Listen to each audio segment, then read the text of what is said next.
Dari Ahina Fauzan, Surabaya. Ingin bertanya Ustadz, saya pernah mendengar Ustadz yang berkata dulu Nabi pernah dikasih hadiah yaitu hadiah dokter dari Mesir. Akan tetapi setelah beberapa tahun tidak ada orang Madinah yang sakit.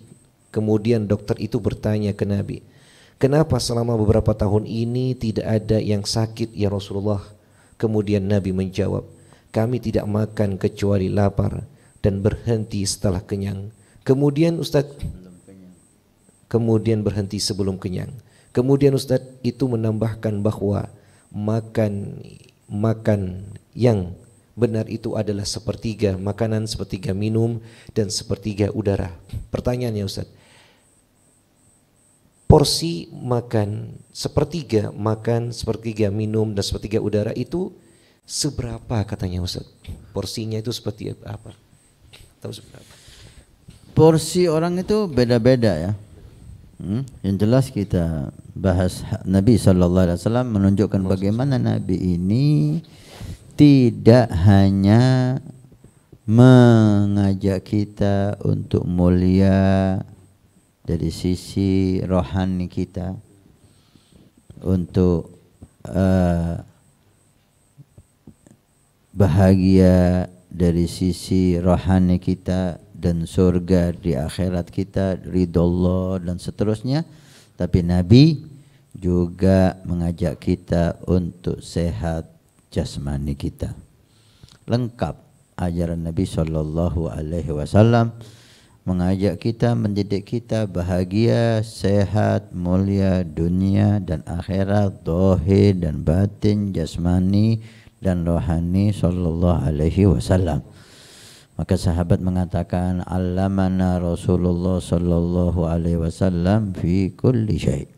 Nabi mengajari kita di segala sesuatu. Semuanya diajar oleh Nabi. Semuanya. Hubungan kita sama Allah tanpa dibahas, semuanya lengkap. Hubungan kita dengan manusia, semuanya ada. Baik manusia itu orang tua, guru, mertua, istri, anak, tetangga, ponakan, saudara, pemerintah, sembudak, pembantu, semuanya dibahas oleh Nabi SAW dan diajari cara-cara.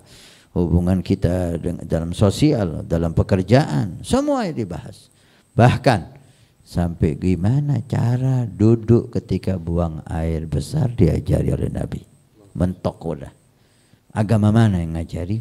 Cara buang air supaya sehat, supaya kotoran itu mudah keluar. Itu diajari oleh Nabi cara duduknya. Allahumma shalli wa sallim alaihi wa ala alihi.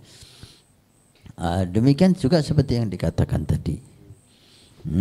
Nabi dihadiahi beberapa hadiah, diantaranya dokter. Dan dari riwayat dokter tabib itu disuruh pulang oleh Nabi. Kami enggak membutuhkan dokter. Kenapa? Kami alhamdulillah selalu sehat. Kenapa kau sehat? Inilah dijawab, nahnu qaumun. Kami ini kaum muslim ini, muslim dulu ya. Muslim sekarang udah banyak melanggar Nabi, makanya banyak orang Islam yang sakit. Muslim dulu, kami ini tidak makan kecuali lapar. Artinya udah lapar dulu. Kalori itu udah terbakar. Laparnya dulu nggak tidur, lapar dan bekerja. Sehingga banyak yang mengatakan olahraga yang paling bagus itu ketika kita lapar. Jadi tidak ada makanan untuk membakar energi itu, untuk membakar energi. Jadi yang dibakar itu keringat itu dari mana? Dari lemak yang berlebihan itu. Sehingga sehat. Makanya kalau puasa itu jangan tidur terus. Usahakan puasa Anda juga berkeringat, kerja, olahraga. Sehingga terbakar itu lemak-lemak yang jelek. Kami tidak makan kecuali lapar. Ini poin pertama, ini udah jarang kita lakukan. Kita kadang-kadang belum lapar udah makan.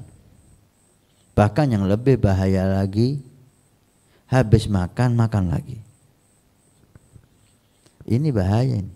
Kata Nabi, ini yang paling bahaya dan ini dibenci oleh Allah Subhanahu wa taala, al-aklu ba'dal akli. Makan lagi. Makanya kita ini kadang-kadang serba salah ya.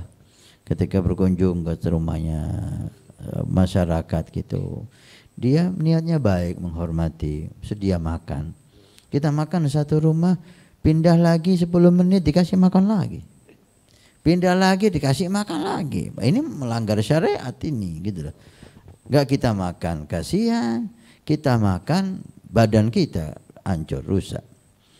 Bahkan ada dimurkahi oleh Allah, al-akal ba'dal akal, makan setelah makan. Ini poin pertama aja, jangan makan kecuali lapar, sehingga kita sehat dan kita pasti nafsu makannya itu. Banyak orang mengeluh nggak nafsu makan padahal lauknya udah hebat, tapi nggak ada nafsu. Kenapa? Belum lapar, tidak merasakan lapar. Makanya lauk yang paling enak itu ketika lapar. Lauk apapun ketika lapar, ya Allah, ikan asin, sambal terong, merongki, apa itu bahasa Indonesia ya? Daun kelor, jangan asem, tempe, itu nikmat luar biasa. Ketika lapar, ketika kenyang, belum lapar, sate nggak nikmat. Tidak makan kecuali lapar. Yang kedua, ketika makan sebelum kenyang berhenti. Jangan berhenti setelah kenyang. Aduh nggak kuat sudah. Ini terlambat sudah. Sebelum kenyang berhenti. Sehingga masih ada ruang untuk air, ada ruang untuk nafas. Berapa? Ya orang beda-beda. Orang pekerja keras mungkin porsinya lebih banyak dengan orang pekerja yang di kantor, gitu ya. Anak muda lebih banyak daripada anak kecil atau orang tua. Untuk porsi itu boleh beda-beda. Yang jelas jangan makan kecuali lapar, dan ketika makan sebelum kenyang berhenti. Nah, Ustaz, Masya Allah, ini yang masalah batal akal makan lagi itu Ustaz, kebanyakan memang dari gunung-gunung, kita berkunjung ke daerah gunung Ustaz. Wah, pindah tempat banyak makan ini Ustaz di situ. Dan antisipasinya masih belum bisa ada Ustaz. Mungkin ada cara lain Ustaz. Repot, mereka ingin menghormat ya. Kalau memang boleh dirubah gitu, silakan Anda menghormat. Tapi kalau sudah tamu, guru, kiai, ustadz itu udah makan, makan jangan dipaksa makan. Kasih keringnya aja sudah, berasnya bawain. Lebih manfaat dan tidak membahayakan gitu loh. Betul. Jangan Anda memuaskan diri Anda untuk guru itu makan di rumah Anda, itu ada kepuasan tersendiri Ustaz Amin. Tapi Anda secara tidak sadar membahayakan guru Anda. Anda merusak kesehatan guru Anda.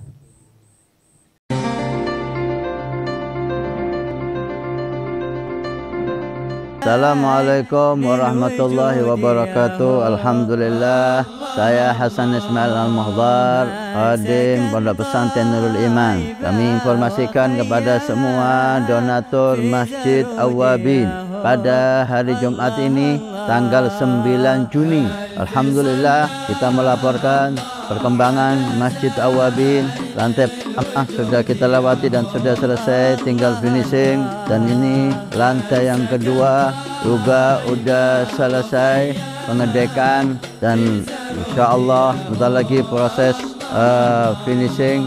Dan ini kita naik lantai 3 atau lantai 2 masjid. Alhamdulillah udah proses pengedekan. Setelah itu kita mulai finishing, mulai dari lantai dasar aula masjid yang pertama dan lantai masjid yang kedua. Terima kasih banyak semua donatur, semua simpatisan, baik yang mengikuti bulanan setiap bulan 100.000 ataupun yang memberikan hartanya.